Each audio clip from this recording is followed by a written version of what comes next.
হ্যাঁ গো মা, যিনি নাকি সৃষ্টি স্মৃতি প্রলয়ের মালিক, ঈশ্বর পরম কৃষ্ণ সচ্চিদানন্দ বিগ্রহ, অনাদির আদি প্রাণ গোবিন্দ, সর্বকারণের কারণ, সেই ভগবান শ্রীকৃষ্ণের আজকে গোপালের মা হয়েছেন মাতা যশোমতী আমার, যিনি নাকি ভগবান গোপালকে গর্ভে ধারণ করেননি, অথচ তিনি হলেন ভগবান গোপালের মা। মাতা দেবকী তিনি ভগবান গোপালকে গর্ভে ধারণ করেছিলেন, কিন্তু মা যশোমতী আমার গর্ভে ধারণ না করেও তিনি কেমন করে হলেন গোপালের মা? আচ্ছা বলুন দেখি, ওই গোপালের মা তো আপনি হতে পারতেন, গোপালের মা তো উনি হতে পারতেন, গোপালের মা তো ইনি হতে পারতেন, গোপালের মা তো আমিও হতে পারতাম। না, আমরা মা হয়েছি কিন্তু কি গোপালের মা হতে পারিনি। সে কর্ম কি আমরা করেছি? সেই শক্তিতে আমাদের কি আছে গো যে ভগবান গোপালের মা হব? কিন্তু আজকে দেখুন মাতা যশোমতী আমার তিনি গর্ভে ধারণ না করেও কেমন করে তিনি গোপালের মা হয়ে গেলেন। কি সুকৃতির ফলে, কি কর্মের ফলে তিনি গোপালের মা হলেন, সেই নিয়েই আজকে লীলার বিষয়বস্তু। সত্যযুগে ভগবান নারায়ণ এমনই একটা কর্ম করেছিলেন এই মা যশোমতী আমার, সেই কর্মের ফলে তিনি ভগবান গোপালের মা হলেন।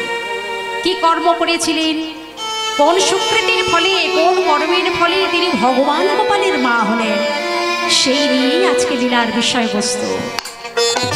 একজন পরম ভক্ত এমন সুন্দর হরিবাসরের আয়োজন করেছেন, আর আপনাদের সম্মুখে আমি যে লীলা পরিবেশন করতে চলেছি সেটাও হলো এক ভক্ত লীলা। ভক্তের গৃহে ভক্ত লীলা না হলে কি আর মানায় গো? তাই যে ভক্ত লীলা আপনাদের সম্মুখে আমি শুরু করতে চলেছি সে লীলার নাম হলো ধরা সতী।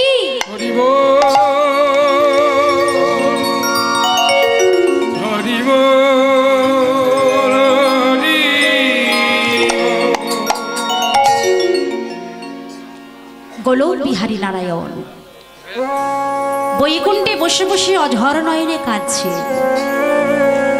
একাকী নিরজনে বসে বসে ভগবান নারায়ণ যখন কাঁদছে, ঠিক সেই সময় দেবর্ষি নারদ বীণা যন্ত্র করে লয়ে তিনি মনে মনে ভাবলেন, যাই দেখি আমার ভগবান কি করছে, একবার ভগবানকে দর্শন করে আসি। মুখে নারায়ণ নারায়ণ বলতে বলতে দেবর্ষি নারদ বীণা যন্ত্র করে লয়ে চলেছি ভগবান নারায়ণকে দর্শন করতে। শুধু নারদমণি কেন, আসুন আমরা সবাই মিলে ওই নারদমণির সঙ্গে কণ্ঠে কণ্ঠে মিলিয়ে সেই ভগবান নারায়ণের একবার জপ করি। দেবর্ষি নারদ মুখে বলতে বলতে চলেছে, প্রভু গো ভক্ত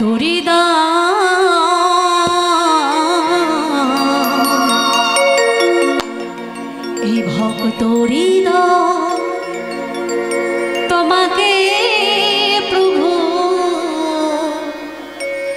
খুঁজে বেড়া সারাক্ষণ, নারায়ণ নারায়ণ নারায়ণ নারায়ণ। ভক্ত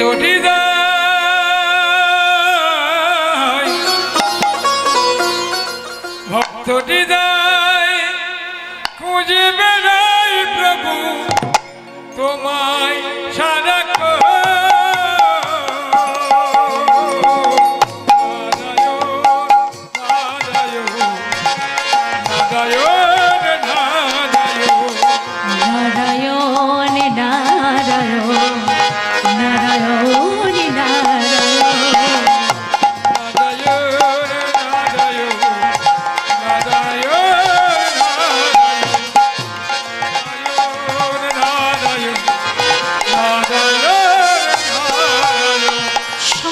চক্র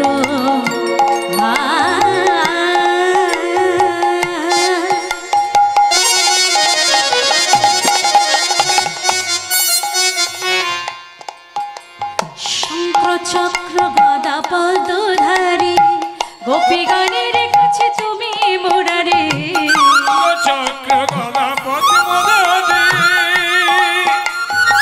গোপীগণের কাছে তুমি মোরারে,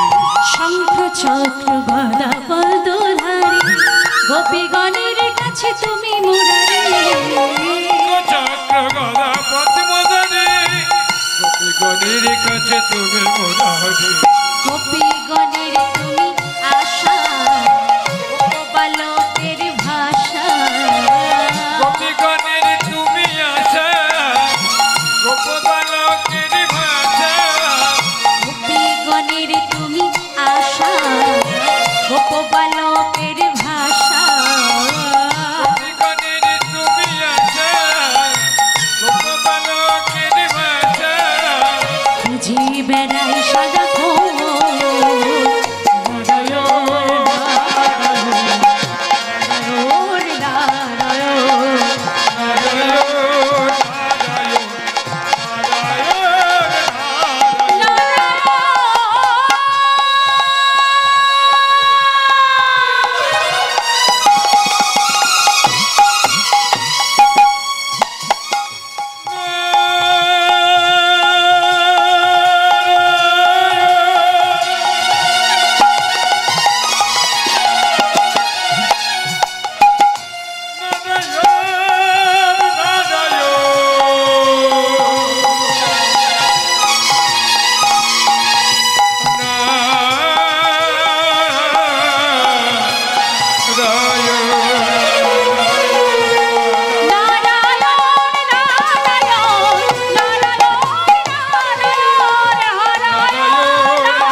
দেবশ্রী নারায়ণ মুখে নারায়ণ নারায়ণ জপ করতে করতে এসে দেখলেন ভগবান নারায়ণ অধর নয়নে কাঁদছে। নিরজনী বসে বসে ভগবান নারায়ণ কাঁদছেন একাকী। নারদ মুনি এসে প্রশ্ন করছে, প্রভু প্রভু এমন করে একাকী নিরজনে বসে বসে তুমি কাঁদছো প্রভু? কি হয়েছে তোমার? কে তোমার মনে ব্যথা দিয়েছে? কে তোমার মনে আঘাত দিয়েছে? তুমি শুধু আমাকে একবার বলো প্রভু। ভগবান নারায়ণ নয়নের অস্ত্র মুছে ফেলে নারদ মুনির কথা শ্রবণ করে নারদকে বলছে, নারদ আমি কেন কাঁদছি কেন জানো? কারণ হলো সেটাই, যে ভক্ত আমার জন্য কাঁদে, যে ভক্ত সর্বস্ব পেয়েও তবু আমাকে ভোলে না, যে ভক্ত আমাকে ডেকে ডেকে আমার জন্য কেঁদে কেঁদে সে দুঃখী হয়ে গেছে, পথের ভিখারি বা ভিখারিনী হয়ে গেছে, সে ভক্ত আমাকে তবু দোষারোপ করে না, যার দুঃখের জন্য কেবলমাত্র আমিই দায়ী। আমি কাছে সেই কারণে যে ভক্ত অত ত্যাগী হয়ে আমাকে ভুলে নেই, আমাকে মনে রেখেছে, আমি কাঁদছি সেই কারণে। সেই সমস্ত ভক্তের কথা চিন্তা করে আমি কাঁদছি। ভক্তমণ্ডলী, ভক্তিবতী মায়েরা, একটা মায়ের তিনটি ছোট ছোট ছেলে। তা মা গৃহ কর্ম করতে যাবেন বলে ছেলেগুলোদের কিছু খেলনা দিয়ে বসিয়ে দিয়েছেন, বাবা এই খেলনাগুলো নিয়ে তোরা খেলা কর। দুটো ছেলে এই খেলনাগুলো পেয়ে তারা ভুলে গেছে, খেলনাগুলো নিয়ে তারা খেলায় মগ্ন হয়ে আছে। কিন্তু একটা ছোট ছেলে খেলনাগুলো পেয়েও তবু সে মা মা বলে ডাকছে। তা মা যখন দেখলেন ওরা খেলনা পেয়ে ভুলে গেছে, কিন্তু এই খেলনা পেয়েও ভুলেনি, এ আমাকেই ডাকছে, আমার জন্য কাঁদছে। মা আমার সমস্ত কর্ম ফেলে রেখে ছুটে এসে যে সন্তানটি কাঁদছে, যে ছেলেটি মায়ের জন্য কাঁদছে, ছুটে এসে মা সেই ছেলেটিকে কোলে তুলে নিলে। ভক্তমণ্ডলী, ভক্তিবতী মায়েরা, তেমনি ভাবে ঠিক বিশ্বপিতা ভগবান আমাদের সংসারের মাঝে অনেক খেলনা দিয়ে পাঠিয়ে দিয়েছে। খেলনাগুলো কারা জানে? সেই খেলনাগুলো কে হয়েছে মাতা, কে হয়েছে পিতা, কে হয়েছে পুত্র, কে হয়েছে কন্যা। বিশ্বপিতা ভগবান দেখে যারা এই খেলনাগুলো পেয়ে ভুলে গেছে তাদের দিকে ফিরে তাকান। আর যে পরম ভক্ত এই খেলনাগুলো পেয়ে মানে মায়ার মোহে আচ্ছন্ন না হয়ে গিয়েও আমার ভগবানকে অশ্রুপ্লাবিত নয়নে কেঁদে কেঁদে ডাকে, ওগো দিনের দয়া, ওগো বাঞ্ছা কল্পতরু শ্রীহরি মধুসূদন, তুমি আমাকে অর্থ দিয়েছ, সম্পদ দিয়েছ, আবার অনেক কিছু ভরিয়ে দিয়েছ, কিন্তু দয়াময় তোমার চরণটা তো আমি দেখতে পাচ্ছি। তুমি আমাকে অর্থ দিয়েছ, সম্পদ দিয়েছ, মাতা পিতা সন্তান স্বামী সব দিয়ে ভরিয়ে দিয়েছ, দয়া কিন্তু তোমার চরণটা কোথায় গেল? তোমার চরণ তো আমি পাচ্ছি না।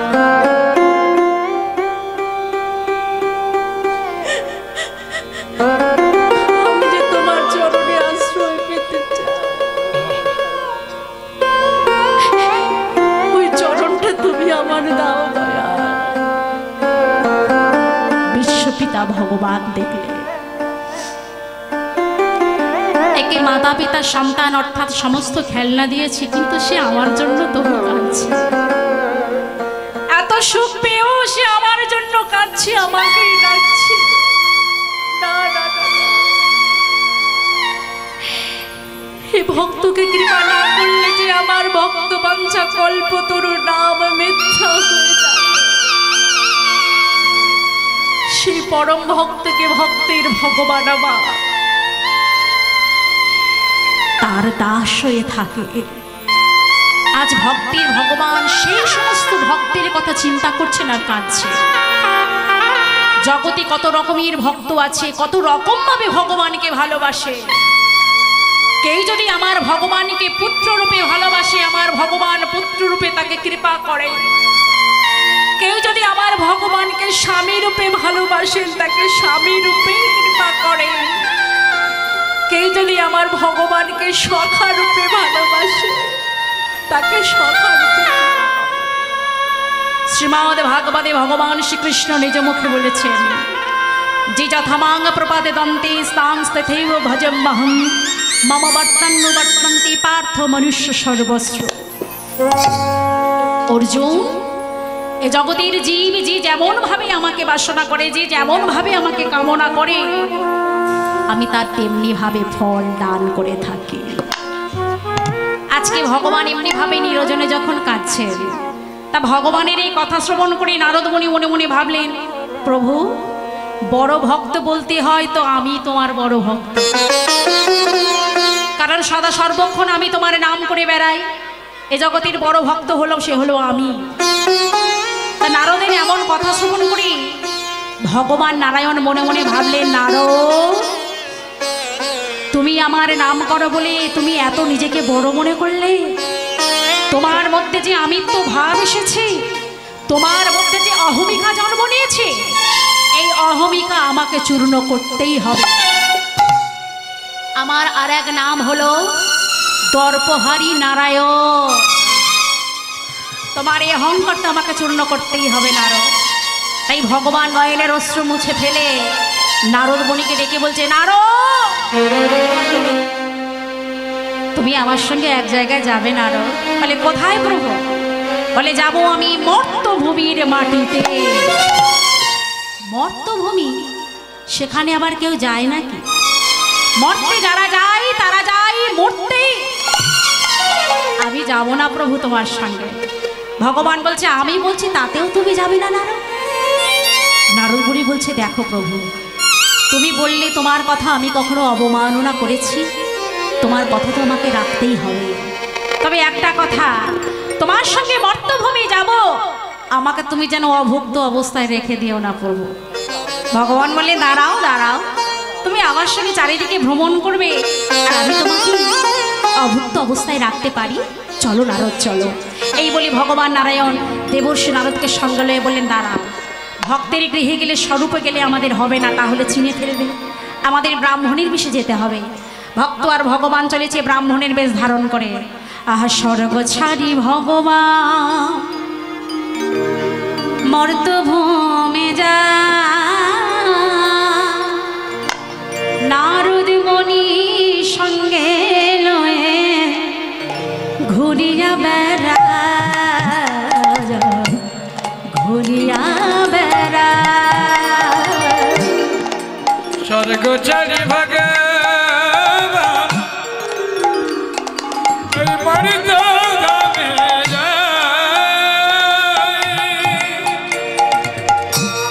নারদ মুনি সঙ্গে করে ঘুরিয়া বেড়া, ঘুরিয়া বেড়া। স্বর্গ ছাড়ি ভগবান মর্তভূমি যায়,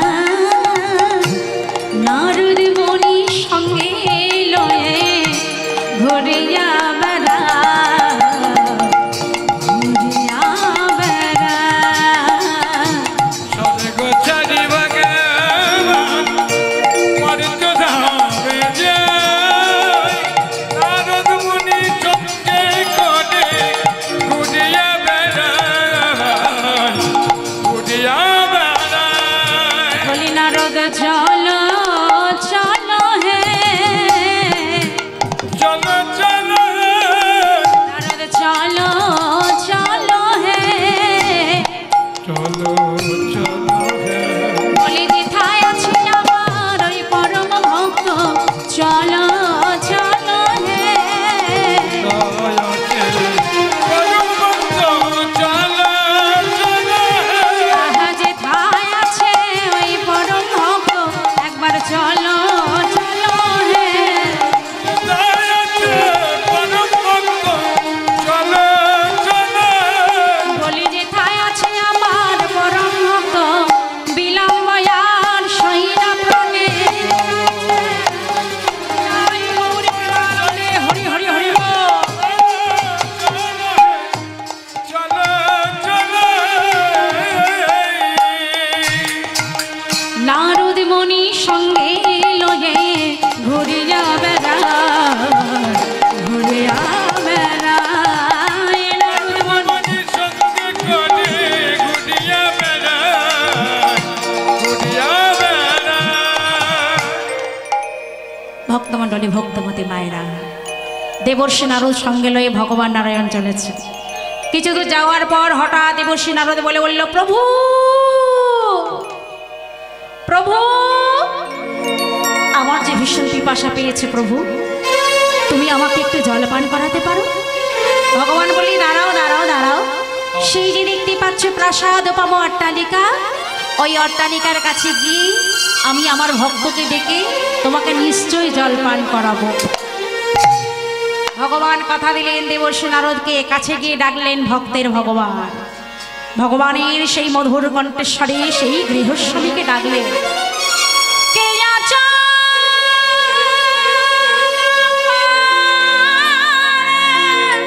কে আছে দুয়ারে ফিরে এসে দেখো মোরে দেখো মনে তুমি বোঝাও কেমন ভক্ত তুমি বোঝা কেমন তুমি বোঝা কেমন ভক্ত আসিয়া দুয়ারে আমি ফিরে এসে দেখো আসিয়া দুয়ারে ওহে ফিরে এসে দেখো আসিয়া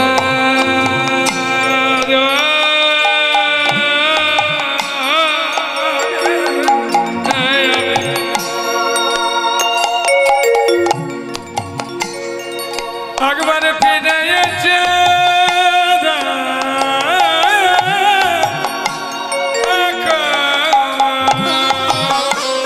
আসিয়া দুয়ারে আমি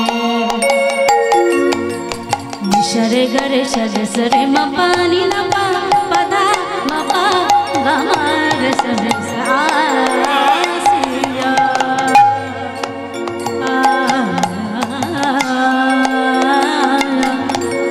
দুয়ারে আসি এসেছি রে আশা নিয়ে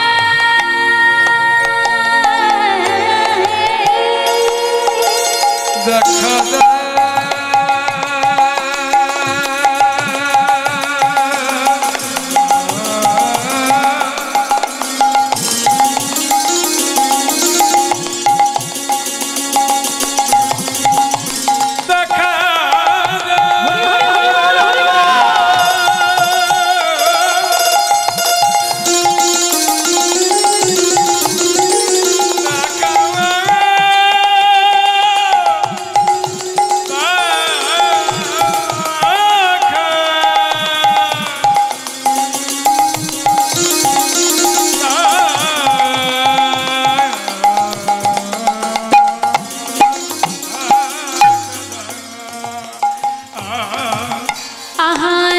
এসেছি যে আশা নিয়ে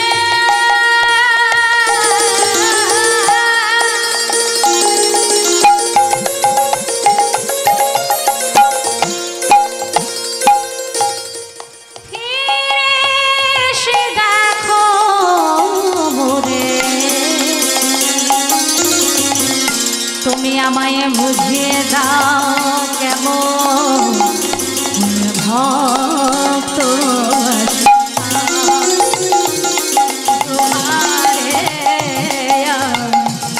ফিরে এসে দেখো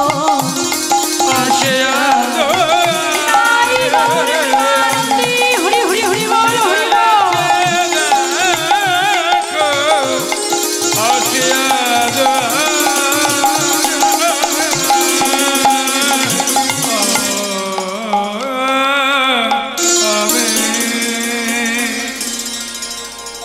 একজন দাঁড়িয়েছিলেন। দাঁড়িয়ে এমন কথা শ্রবণ করে সঙ্গে সঙ্গে ছুটে এসে বলছে, বলুন কে আপনারা, কোথা থেকে এসেছেন? আমার ভক্ত আর ভগবান নারদমুনি আর নারায়ণ বলছে, ও দাঁড়িয়ে আমরা হলাম দুইজন ব্রাহ্মণ গো, বড় আশা নিয়ে এসেছি তোমাদের এই দুয়ারে, আমরা বড় পিপাসার্থ, দয়া করে আমাদের একটু জল দাও না। বলি দাঁড়াও দাঁড়াও, আমার বাবু যদি আমাকে অনুমতি দেন তাহলে নিশ্চয়ই আপনারা জল পাবেন। দাঁড়িয়ে ছুটতে ছুটতে চললেন গৃহস্বামীর কাছে। বাবু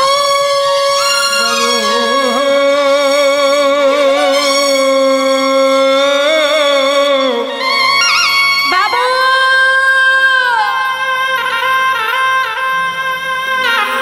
বলো বাবু, দ্বারে দুইজন অতিথি ব্রাহ্মণ এসেছেন, আপনি যদি আমাকে অনুমতি দেন বাবু, তবে তাদের আমি একটু জল দিতে পারি। বাবু সঙ্গে সঙ্গে বললেন, না না না, আমার দুয়ারে কেউ জল টল পায় না, তুমি ওদের বলে দাও ওরা যেন অন্য দুয়ারে যায়। বাবা, বাবুর সে কি মেজাজ! আর ওই মেজাজটা দেখে দাঁড়িয়ে এক মুহূর্ত দাঁড়ালেন না, ছুটতে ছুটতে সে আমার ভগবানের কাছে এসে বলছে, দেখুন ব্রাহ্মণগণ, আমার বাবু বলেছেন জল যদি আপনাদের পান করতে হয় তাহলে আপনারা অন্য দুয়ারে যান, কারণ এখানে আপনারা জল পাবেন। এই সময় দেখে নারদমুনি বলছে, মৃদু হেসে নারদমুনি বলছে, কি প্রভু, বড়াই করে তুমি বলেছিলে যে তুমি আমাকে তোমার ভক্তের গৃহে গিয়ে আমাকে অন্ন সেবা করাবে, তা অন্ন সেবা করা তো দূরের কথা, এতটুকু জল পেল না, তোমার ভক্ত এতটুকু জল আমাদের দিল না। আমি বুঝতে পেরেছি মর্তধামের মাটিতে কেমন ভক্ত বসবাস করে। ও তুমি ফিরে চলো প্রভু। মানে দাঁড়াও দাঁড়াও দাঁড়াও, একজনকে দেখেই সারা জগৎবাসীর বিচারটা তুমি করে দিও না নারদ। আমি তোমাকে দেখালাম ঐশ্বর্য কাকে বলে, এবার আমি তোমাকে দেখাবো মাধুর্য কাকে বলে। বলে আমি তো শুধু শুধু ফিরে যাব না নারদ, ভক্তকে আমায় আশীর্বাদ করতে হবে। বলে আশীর্বাদ? হ্যাঁ, ভক্তকে আমি আশীর্বাদ করলাম।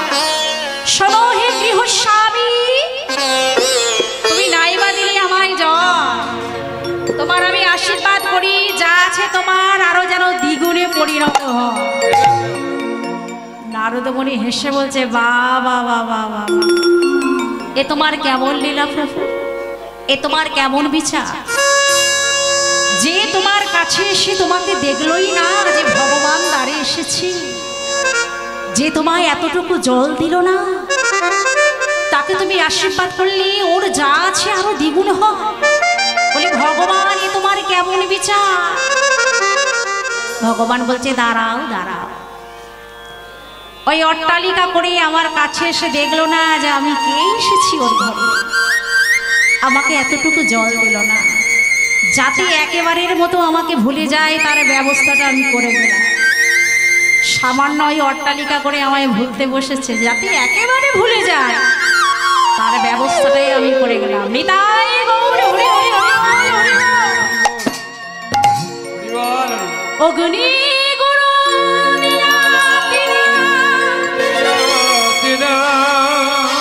ব্রাহ্মণ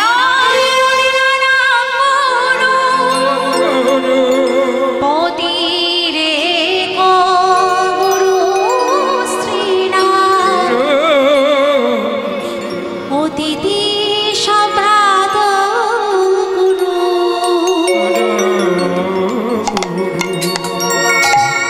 অগ্নির গুরু দ্বিজ, বর্ণের গুরু ব্রাহ্মণ, স্ত্রীর গুরুপতি, আর অতিথি হলেন সবার।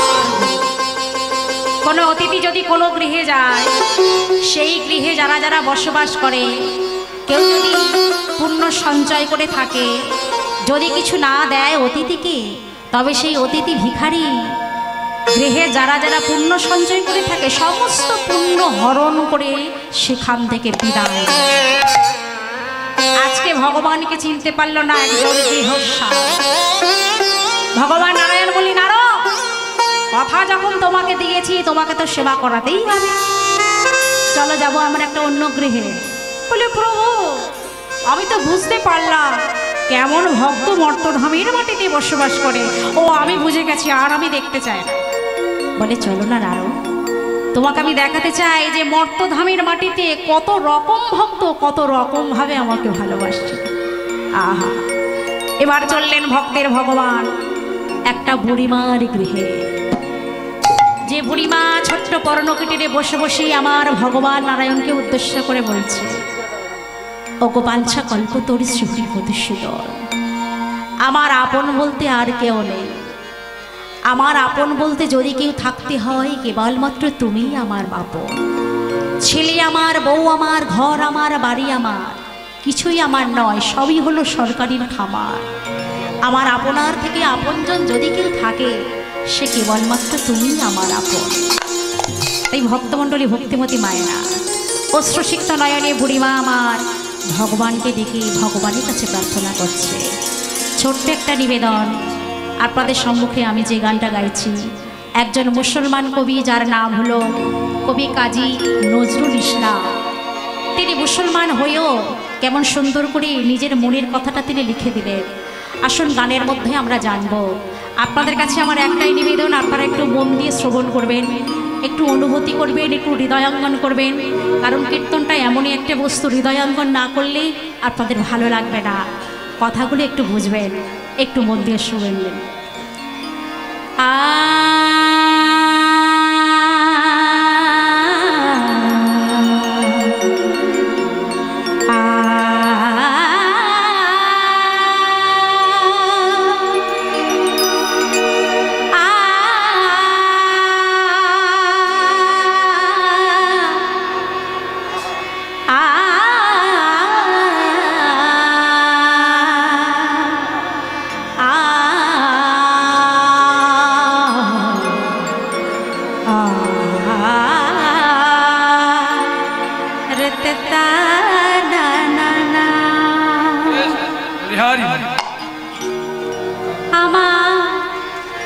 আপনার যে আপন যে খোঁজে তারে আমি আপনা।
ভগবান শ্রীকৃষ্ণের নুপুরের ধ্বনি কর্ণকুহরে যেন তার বেজে ওঠে।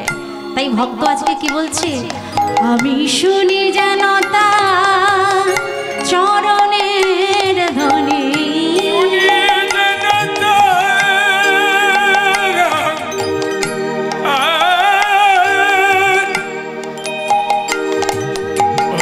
শুনে যেন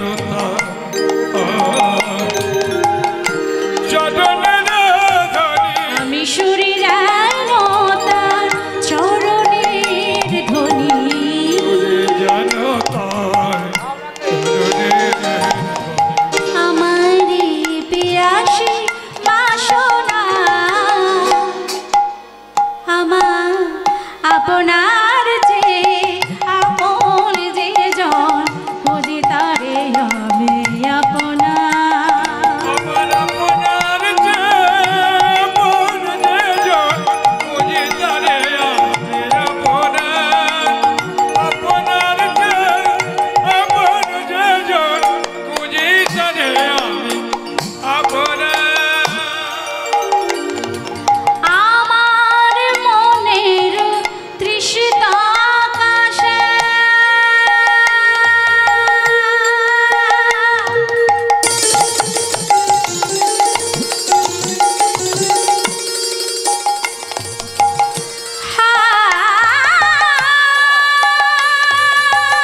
তৃষিত আকাশে কাঁদে সে চাতক ব্যাকুল পিয়াসে। আগো মায়েরা, ও মা, এই যে ঘুম পেয়ে যাচ্ছে মা, এরই মধ্যে ঘুম পেয়ে যাচ্ছে। শোন না, আস্তে আস্তে আস্তে একটু মন দিয়ে শ্রবণ করবেন মা। কি বলছি? আমার মনেরও তৃষিত আকাশে, আর কি বলছি, কাঁদে সে চাতক, মানে চাতক পাখি। সে চাতক পাখি কোনো বাস্তবে জল পান করে না, অপেক্ষা করে বসে থাকে কখন আকাশে মেঘ উঠবে, আর মেঘ হলে বৃষ্টি হবে, আর বৃষ্টির জল তবেই সে পান করবে। তাহলে কবি বলছে ওই চাতক পাখির মতো আমি অপেক্ষা করে বসে আছি। আমার মনের এই তৃষ্ণার্ত আকাশে কবে তোমার কৃপা পাবো প্রভু, আর ওই কৃপা বাড়ি যখন বর্ষণ হবে তবেই আমার আত্মা তৃপ্তি হবে। তাই কি বলছে, আমার মনের তৃষিত আকাশে কাঁদে সে চাতক ব্যাকুল পিয়াসী। আমার মনের তৃষিত আকাশে কাঁদে সে চাতক ব্যাকুল পিয়াসে। গভূষে চাকর সুধা চোরাসে, সে চাতক সুধা চোরাসে। গভূষে চাকর সুধা চোরাসে। সে চাতক সুধা চোরাসে। চকর কিন্তু একটা পাখি মা, তিতির জাতীয় পাখি। ওই চাতক পাখির মতো চকরও অপেক্ষা করে। সে কি পান করে? জ্যোৎস্নার আলো পান করে। তাই বলছে প্রভু, আজকে কবি মুসলমান কাজী নজরুল ইসলাম তার মনের কথাটা বলছে, প্রভু গো, আমি অপেক্ষা করে আছি কখন জ্যোৎস্নার আলো আমি পাবো। ওই জ্যোৎস্নার আলো, তোমার কৃপার আলো যদি আমি একবার পাই, ওই কৃপার আলোয় আলোকিত হলে তবে আমার জীবনটা উজ্জ্বল হয়ে যাবে। কভু সে যাবো সুধা চোরাসে, সে চাতক